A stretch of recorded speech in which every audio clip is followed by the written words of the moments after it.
Assalamualaikum warahmatullahi wabarakatuh.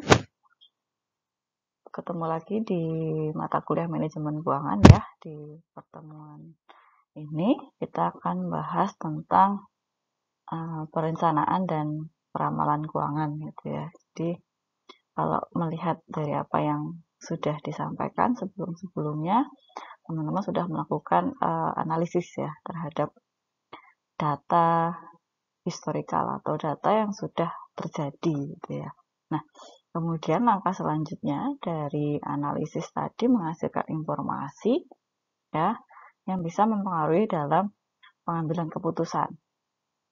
Nah, maka di sini nanti akan ada dampaknya ya, paling enggak dalam penyusunan perencanaan dan peramalan keuangan ini. Oke, karena bagaimanapun perencanaan peramalan keuangan ini menjadi sesuatu yang penting ya. Nanti akan saya sampaikan ya. Kita lihat dulu konsep dari keduanya. Yang pertama perencanaan gitu ya. Jadi perencanaan ini mengindikasikan apa yang seharusnya terjadi di masa yang akan datang. Sedangkan kalau peramalan itu terkait dengan apa yang akan terjadi di masa yang akan datang. Jadi dua hal ini ya selalu diperbandingkan gitu ya. Nah, bisa kita lihat konteksnya di mana ini antara perencanaan dan peramalan, yaitu di mana ini sudah saya warnai gitu ya untuk menonjolkan gitu ya bahwa perencanaan itu adalah apa yang seharusnya. Nah, seharusnya begini nih. Nah, gitu kan. Kalau peramalan apa yang akan terjadi. Jadi kita memperkirakan, mengestimasi gitu ya. Nah, ada perbedaan di sini antara perencanaan dan peramalan. Nah, keduanya apakah memiliki saling keterkaitan, saling menunjang? Nah, nanti kita akan bahas gitu ya.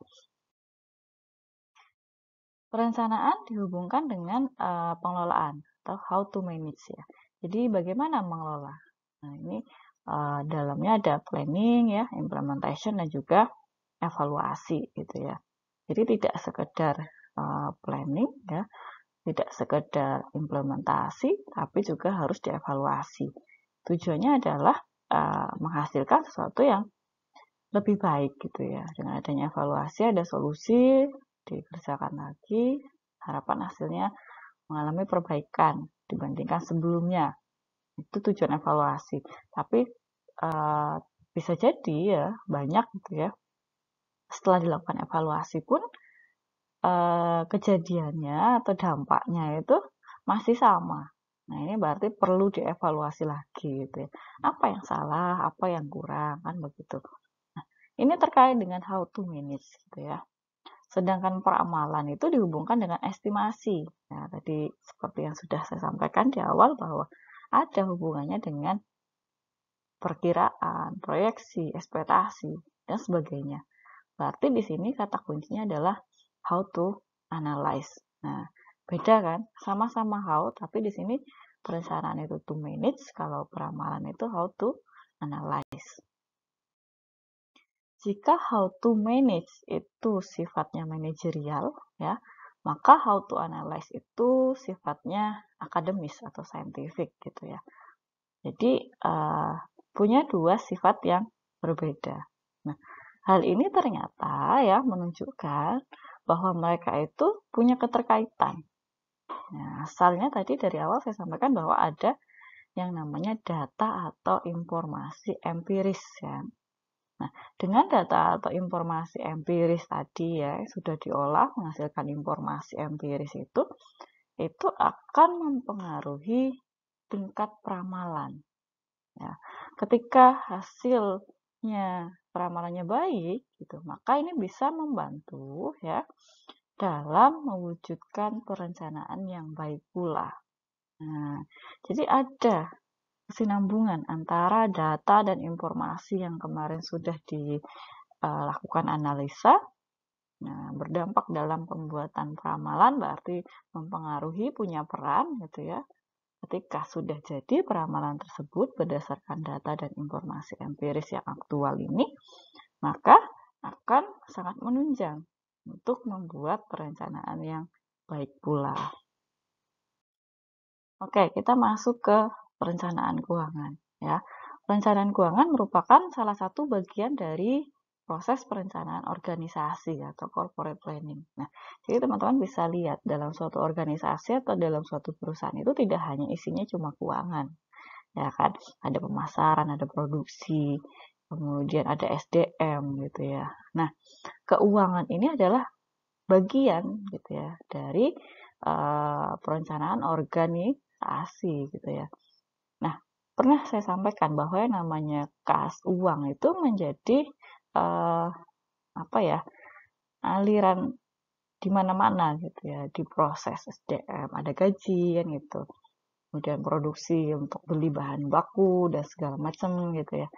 Begitu juga dengan pemasaran, butuh alat untuk mempromosikan. Nah, berarti ini punya peran penting terhadap bagian-bagian lain dalam suatu organisasi. Dari perencanaan ini diharapkan ya perusahaan bisa menghindari kesalahan-kesalahan, ya kan? Dengan adanya perencanaan paling nggak bisa menghasilkan keputusan yang terbaik. Nah, di mana nanti harapannya bisa meningkatkan kinerja dari suatu perusahaan itu sendiri, ya. Jadi perencanaan ini seperti panduan lah gitu ya. Jadi bisa untuk memperkirakan ya posisi dan kondisi keuangan di masa yang akan datang gitu ya. Karena bentuknya adalah perencanaan, makanya kita bisa melihat kira-kira posisi dan kondisi keuangan perusahaan seperti apa nih 1 bulan ke depan, 1 tahun ke depan, kan begitu. Ya walaupun ya yang namanya perencanaan belum tentu menunjukkan sesuatu yang sesuai dengan realitanya atau realisasinya ya. Tapi paling enggak gitu ya, perencanaan keuangan ini bisa memberikan panduan gitu ya bagi perubahan dan pertumbuhan yang terjadi dalam suatu perusahaan. Karena bagaimanapun tujuan utama ya dari perencanaan keuangan ini untuk memberikan ya pertumbuhan dan perkembangan perusahaan secara berkelanjutan gitu ya. Jadi sustainability-nya ada gitu ya. Tidak sekedar hanya berdiri 5 tahun selesai terus bangkrut, itu tidak. Harapannya dengan perencanaan keuangan ini bisa sampai terus berdiri mengembangkan perusahaannya hingga di mana-mana misalnya gitu. Terus berinovasi dan seterusnya gitu ya. Oke, ada beberapa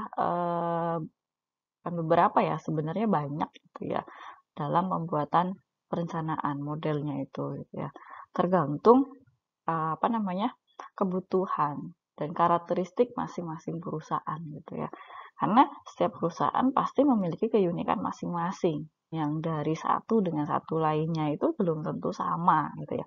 Tapi paling enggak dalam perencanaan keuangan itu ya punya unsur-unsur ini ya. 2 unsur ini. Yang pertama terkait ramalan penjualan dan yang kedua terkait laporan keuangan proforma. Nah, kita bahas terlebih dahulu yang namanya peramalan. Nah, jadi teman-teman kalau yang sudah ambil mata kuliah anggaran itu sudah tidak asing sebenarnya dengan kata peramalan ini. Nah, ditujukannya lebih untuk peramalan penjualan nanti ya. Nah, peramalan ini apa sih gitu ya? Merupakan kegiatan untuk memperkirakan ya apa yang akan terjadi di masa yang akan datang ya yang dilakukan pada saat sekarang gitu ya. Jadi kita memperkirakan 1 bulan ke depan itu penjualannya berapa sih? Nah, kita melakukan perkiraan itu ya sekarang gitu ya berdasarkan perhitungan data historis tentunya. Harus mengetahui data masa lalu. Nah, ini tadi. Berarti kita harus tahu data historisnya dan juga ya kondisi yang terjadi di masa lalu. Kenapa kondisi ini menjadi penting ya? Bisa jadi datanya menunjukkan angka yang sama ya, tapi kondisinya berbeda. Karena bisa kita simpulkan bahwa kondisi itu belum tentu sama ya. Yang sekarang dengan yang sebelumnya. Atau kondisi sekarang dengan yang akan datang kan begitu. Jadi kondisi ini perlu menjadi poin pertimbangan juga dalam melakukan peramalan gitu ya. Nah, semua perencanaan keuangan ya butuh yang namanya peramalan penjualan. Kenapa gitu ya? Karena di sini penjualan merupakan titik awal ya dari aktivitas perusahaan. Nah, bisa kita lihat kalau ya sudah jual, berarti kan kemudian ada kas masuk. Entah itu penjualannya tunai ataupun kredit kan begitu. Nah, makanya itu merupakan titik awal dari aktivitas perusahaan. Nah, namun ya tidak ada pengetahuan yang sempurna untuk memastikan jumlah penjualan di masa mendatang. Karena apa? Karena banyak faktor yang mempengaruhi.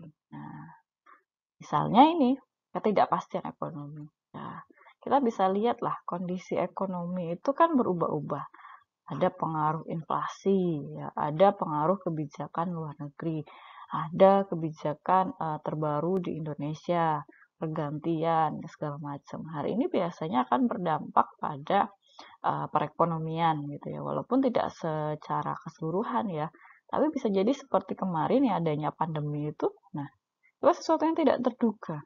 Pastilah menunjukkan faktor ini, ketidakpastian ekonomi gitu ya. Mungkin di 2019 banyak yang sudah melakukan ramalan penjualan di mana tahun 2020 mengalami peningkatan yang cukup besar gitu ya. Tapi pada kondisinya gitu ya menyebabkan adanya pandemi itu kan ada PSBB. Nah, itu berdampaklah pada penurunan ekonomi ya. Yang kedua, adanya pola konsumsi masyarakat yang terkadang berubah. Nah, ini teman-teman bisa amati gitu ya di sekitarnya ketika memang ada usaha baru atau mungkin diskonan. Nah, itu pasti momen-momen tertentu itu sangat dimanfaatkan gitu ya pada apa sekarang itu yang bentuknya online gitu ya. Ada 11-11, 12-12, apa segala macam. Jadi semuanya itu adalah pola konsumsi yang mereka menciptakan momen gitu ya. Ada momen ini nih, ada momen ini gitu. Karena paham betul dengan pola konsumsi masyarakat yang suka momen-momen itu gitu ya. Yang ketiga, adanya perkembangan teknologi ya. Jadi mau nggak mau kita harus adaptif ya dengan teknologi. Contoh sekarang, kita mau nggak mau harus ya kenal dengan yang namanya penjualan secara online, jual beli secara online. Ya walaupun gitu ya, di sana tidak menutup kemungkinan ada yang mengalami kerugian karena tidak memahami atau mungkin salah dalam memberikan informasi, itu bisa jadi. Tapi juga ada sebagian yang masih jujur, yang membawa etika ya dalam transaksi jual beli online. Nah, kita memang harus adaptif terhadap teknologi. Contoh pembayaran, sistemnya sekarang virtual gitu kan. Itu juga adalah bentuk perkembangan teknologi. Yang keempat, adanya perubahan regulasi. Nah, ini juga akan berdampak terhadap penjualan gitu ya. Adanya monopoli dan segala macam untuk barang-barang tertentu ini pasti akan berdampak terhadap jumlah penjualan di masa mendatang. Oke, ada beberapa teknik ya dalam melakukan peramalan penjualan. Ya, ada adjustment method ya, atau metode berdasarkan pendapat. Nah, pendapat salesman, pendapat manajer penjualan, ya, pendapat ahli ataupun akademisi, ya, dan survei konsumen. Yang ketiga itu adalah metode statistik, misalnya tren matematis, ada momen, ada least square.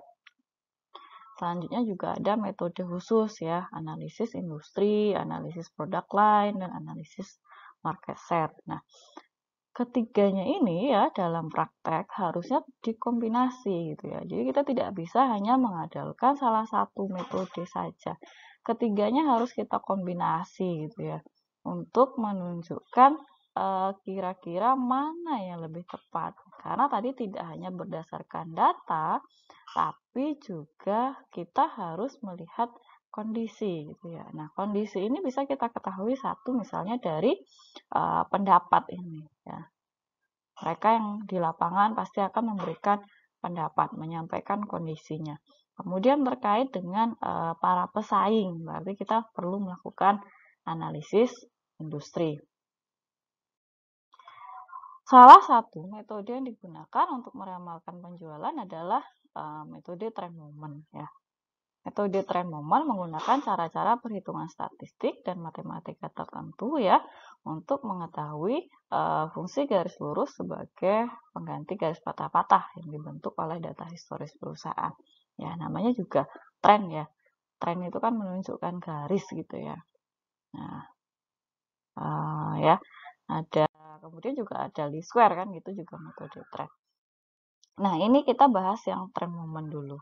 Di mana ada persamaan ya, Y sama dengan A plus BX gitu ya. Nah, di sini kita perlu mencari A dan B dengan persamaan 2 ini, di mana N adalah banyaknya amatan. Oke, contoh soal seperti ini ya. Ini ada data 5 tahun ya, data penjualan. Kemudian diminta untuk melakukan forecast ya, penjualan 5 tahun ke depan dengan menggunakan metode trend moment. Oke, nah untuk menjawab kita perlu kolom bantuan ini ya. Kolom bantuan ini tahun, ini tadi penjualannya. Untuk momen ya silahkan X-nya dimulai dari 0, 1, 2, 3 boleh. Kemudian X ini kita kuadratkan, kemudian X kita kalikan dengan Y. Jangan lupa tambahkan baris sigma di bawah untuk membantu kita dalam mengisi angka-angka di persamaan ini. Ya. Nah, ini kita masukkan angka-angkanya sehingga jadi 2 persamaan. Ya kan? 760 berarti sigma Y 5A. A-nya kan baru mau dicari, makanya A-nya tetap A gitu ya. Berarti N-nya 5 tahun amatan. Ini sigma X 10, berarti 10B. Begitu seterusnya. Kemudian, dua persamaan ini kemudian kita lakukan yang namanya proses eliminasi. Kita mau eliminasi yang mana nih? Yang abu gitu misalnya. Maka ini bisa kita kalikan 5 kali 2, 10. 10-nya kita kali 1. Nah, ini juga ikut dikali 2. Ya, jangan cuma A-nya saja, tapi semuanya ikut dikalikan. Sehingga jadilah persamaan baru. Nah, ini sudah sama. Kemudian kita proses pengurangannya. Ya, ini min 100, ini min 10B. Maka di sini B sama dengan 10. Nah, kemudian kita melakukan proses yang namanya substitusi ke salah satu persamaan gitu ya. Misalnya persamaan yang ini. Ya, kita masukkan karena sudah tahu B-nya 10, maka 760 sama dengan 5A tambah 10 kali B-nya 10 ya. Maka ketemu A-nya adalah 132 gitu ya. Dari sini kita bisa menyusun persamaan A dan B ya. Y sama dengan A-nya 132 ditambah B10, X-nya mengikuti nanti gitu ya. Nah, karena di 2021 X-nya tadi 4, maka 2022 kita melanjutkan X-nya jadi 5. Terus gitu ya, nambah. Nah, ini akan berdampak pada hasil peramalan yang selalu mengalami peningkatan ya, karena memang menggunakan metode statistik gitu ya. Nah, ini kan kalau kita analisa maka tidak berdasarkan kondisi gitu ya, tapi hanya berdasarkan statistika saja gitu ya. Selanjutnya masih ada ya metode least square. Nah, dalam metode least square ini ya dia mensyaratkan bahwa ada sigma X sama dengan 0. Nah, hal ini akan mempengaruhi bentuk nilai X-nya ini. Ya. Akan dibagi dalam dua kelompok, ketika N ganjil dan ketika N genap. Kalau N ganjil, maka kita buat seperti ini. Nolnya di tengah, gitu ya. Dengan harapan nanti ketika kita jumlahkan, maka sigma X-nya sama dengan 0. Kalau yang genap, maka caranya begini. Min 5, min 3, min 1. Terus tambah 1, 3, 5. Nah, kalau seperti ini kan dijumlahkan juga sama dengan 0. Untuk membentuk persamaan, Y sama dengan A plus BX, maka A dan B dicari dengan rumus seperti ini. Jadi lebih cepat, lebih simpel gitu ya, dibandingkan dengan metode sebelumnya, yaitu metode momen gitu ya. Contoh soal sama ya, kemudian kita menggunakan bantuan tabel untuk menentukan X-nya. Karena X-nya ini datanya ganjil ya, maka X-nya ini kita gunakan kelompok yang pertama, yaitu min 2, min 1, 0, 1, 2, sehingga sigma X-nya sama dengan 0. Baru kemudian kita kuadratkan, baru X-nya kali Y. Ya. Jangan lupa tambahkan satu baris sigma. Nah, kalau sudah ketemu seperti ini, maka kita masukkan dalam rumus untuk mencari A dan juga untuk mencari B. Nah, langsung kan ketemu nilai A dan B-nya gitu ya. Akan sangat memudahkan kita. Maka langsung saja kita susun persamaan Y sama dengan 152 ditambah 10X. Oke, nah kita bisa lakukan perhitungan peramalan penjualannya untuk tahun 2022, di mana X tadi ya menggunakan metode least square itu adalah 2021 itu 2. Maka untuk 2022 adalah 3, 4, 5, 6, 7. Lanjut terus ya.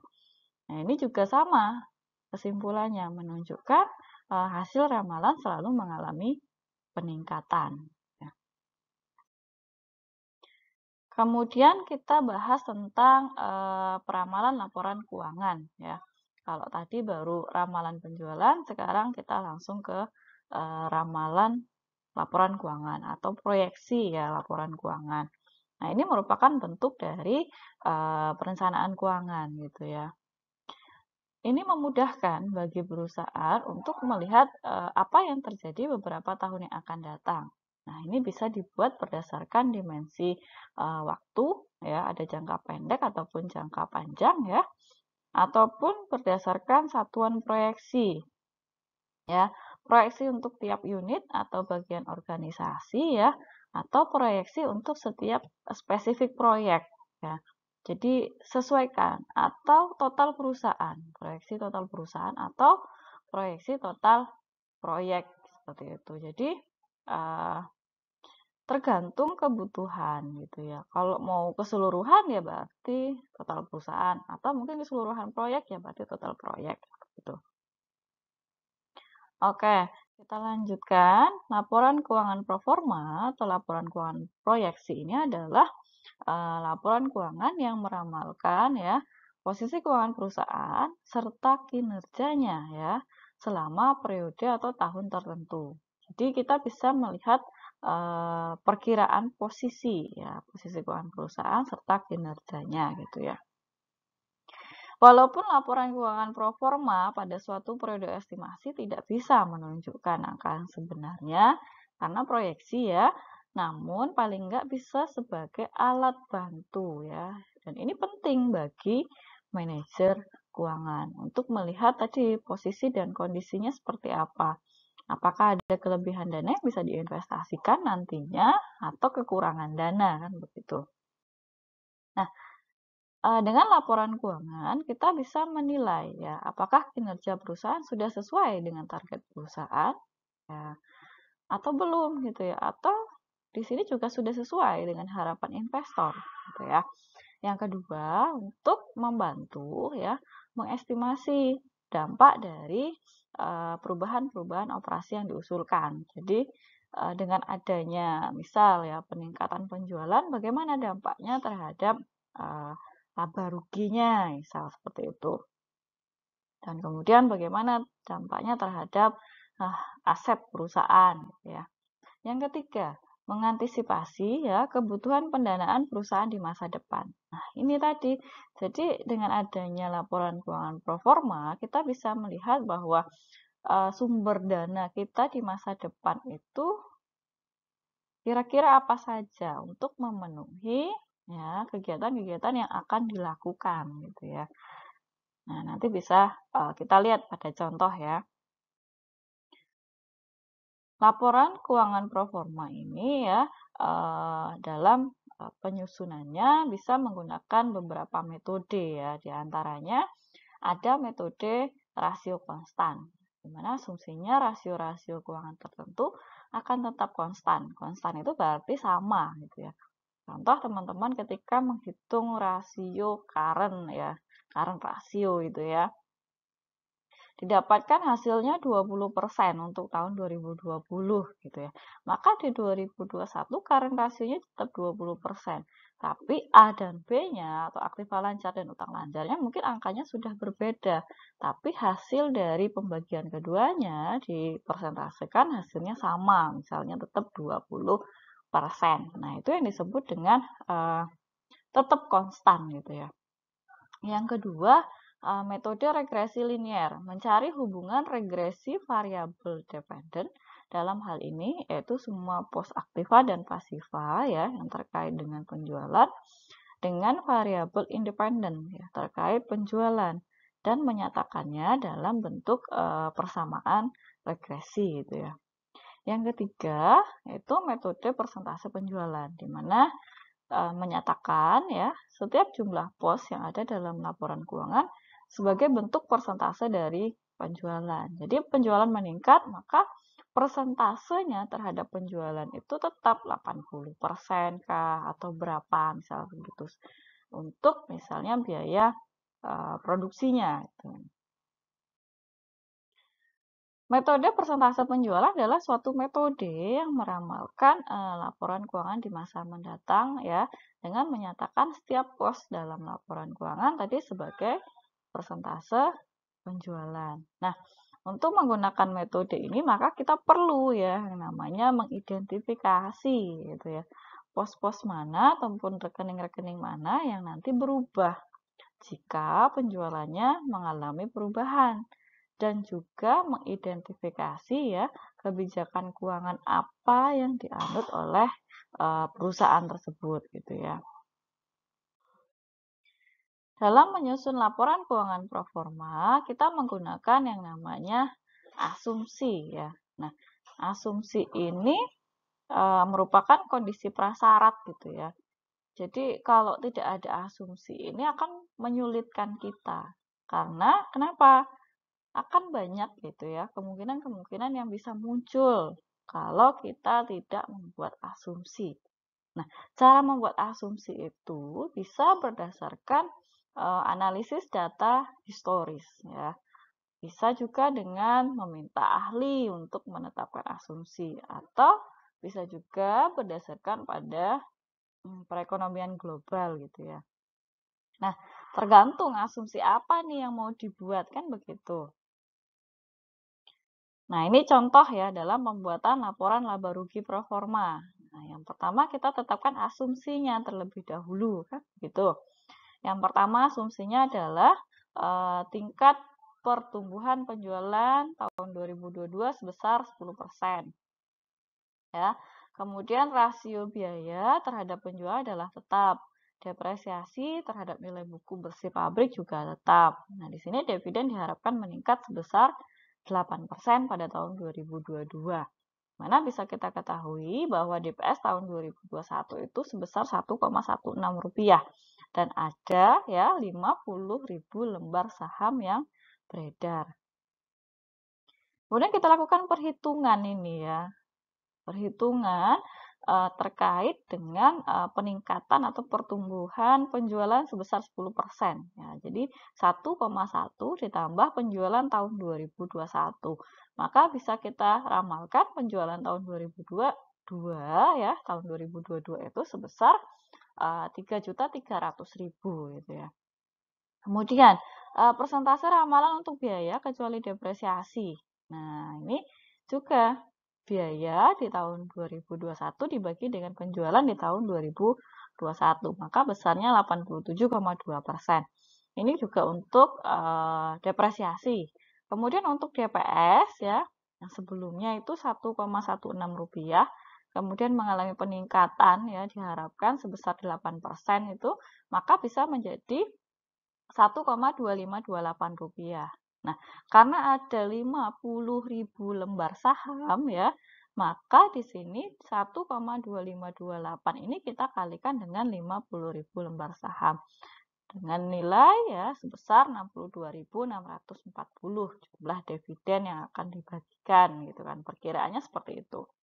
Maka kita bisa lihat pada perbandingan laporan laba rugi aktual dengan laporan laba rugi pro forma untuk tahun 2022. Nah, ini persentase dari hasil perhitungan tadi ya, kita masukkan angkanya sehingga langsung turun ke bawah gitu ya, seperti biasa dalam pembuatan laporan laba rugi. Nah, untuk dividen jangan lupa tadi ada perkiraan peningkatan gitu ya sebesar 8%, maka nilainya berubah. Yang awalnya 58.000 sekarang 62.640. Sehingga menyebabkan adanya tambahan laba ditahan sebesar 72.000. Nah, ini nanti akan masuk ke neraca pro forma gitu ya. Oke. Selanjutnya, kita perlu membuat asumsi dalam pembuatan neraca pro forma. Mana asumsinya?